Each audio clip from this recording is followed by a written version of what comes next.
வணக்கங்க. இன்னைக்கு நெத்திலி மீன் குழம்பு எப்படி வைக்கிறதுன்னு நான் சொல்ல போகிறேன்.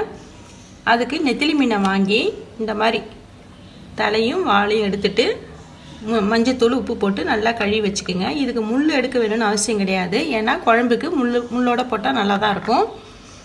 இந்த மாதிரி வாஷ் பண்ணி க்ளீன் பண்ணி வச்சுக்கோங்க. அடுத்ததாக புளி வந்து ஒரு கைப்பிடி அளவுக்கு புளி இந்த அளவுக்கு நான் எடுத்துருக்கிறேன். இதை ஊற வச்சு நம்ம கரைச்சி வச்சுக்குவோம். அடுத்தது 15 பல்லு பூண்டு, சின்ன வெங்காயம் 2-3 உங்களுக்கு எவ்வளோ தேவையோ போட்டுக்குங்க.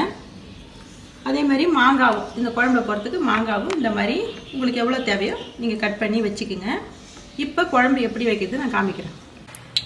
இப்போ அடுப்பில் ஒரு சட்டி வைங்க. மண் சட்டி, நல்லா வாசனையான குழம்பாக இருக்கும். அதில் எண்ணெய் ஊற்றிக்குவோம். ஒரு 3 ஸ்பூன் எண்ணெய் ஊற்றிக்குங்க. கொஞ்சமாக வடகம் போடுங்க. இந்த வடகம் பொரியட்டும். வடகம் நல்லா பொரிஞ்சிட்டு நம்ம ஒன்றும் பாதி அரைச்சி வச்சுக்கிற இந்த பூண்டை இதில் போட்டுருவோம்.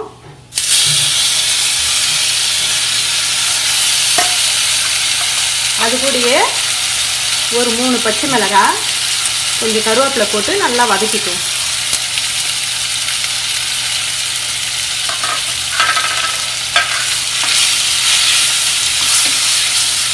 நல்லா பச்சை வாசனை போகிற அளவு இதை நல்லா வதக்கிக்குவோம்.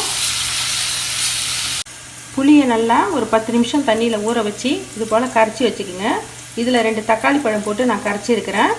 இது கூட 3 ஸ்பூன் மிளகாய்த்தூள், குழம்பு மிளகாய்த்தூள், தேவையான அளவு உப்பு போட்டுக்குங்க. உங்களுக்கு பத்தலைன்னா 1 ஸ்பூன் எக்ஸ்ட்ரா குழம்பு தூள் சேர்த்துக்குங்க. காரத்துக்கு தகுந்த மாதிரி சேர்த்துக்குங்க. இப்போ இந்த குழம்பை நம்ம இந்த பொரிஞ்ச இதில் ஊற்ற போகிறோம்.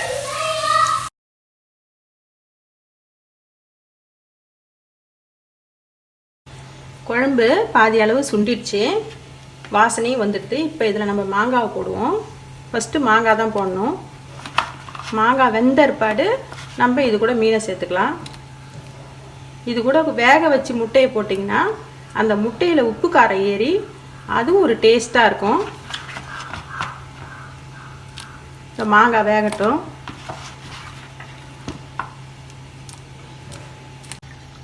மாங்காய் நல்லா வெந்துடுது. இப்போ நம்ம கடைசியாக அந்த நெத்திலி மீனை போட்டு ஒரு 2 நிமிஷம் நல்லா வேக வச்சு நம்ம ஆஃப் பண்ணிக்கலாம்.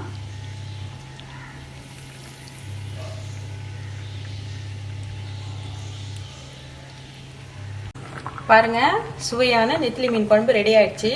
நெத்திலி மீன் சாப்பிட்டாவே நம்ம உடம்புல இருக்கிற கெட்ட கொழுப்பை கரைக்கும், உடம்புக்கு நல்லது. குழந்தைங்களுக்கும் இந்த மாதிரி மீன் கிடைச்சா நிறைய செய்து கொடுங்க. மீண்டும் சுவையான, சுலபமான, ஆரோக்கியமான சமையலோடு உங்களை நான் சந்திக்கிறேன். நன்றி, வணக்கம்.